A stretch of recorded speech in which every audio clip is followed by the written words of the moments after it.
Neat paper leakage కేసులో కీలక పరిణామం జరిగింది. నీట్ పేపర్ లీకేజీపై 13 మంది నిందితులపై సీబీఐ ఛార్జ్షీట్ దాఖలు చేసింది. నిందితుల్లో 3 ఎన్టీఏ సబ్జెక్ట్ నిపుణులు ఉన్నారు.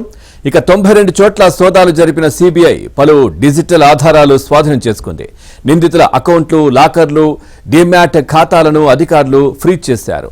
నిందితులంతా ప్రస్తుతం జ్యుడిషియల్ కస్టడీలో ఉన్నారని, మే 12న విద్యాశాఖ ఫిర్యాదుతో అదే రోజు కేసు నమోదు చేశామని సీబీఐ తెలిపింది.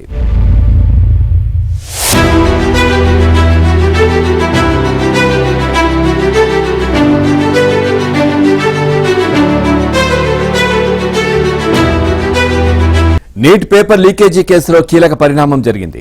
నీట్ పేపర్ లీకేజీపై 13 మంది నిందితులపై సీబీఐ ఛార్జ్షీట్ దాఖలు చేసింది. నిందితుల్లో 3 ఎన్టీఏ సబ్జెక్ట్ నిపుణులు ఉన్నారు.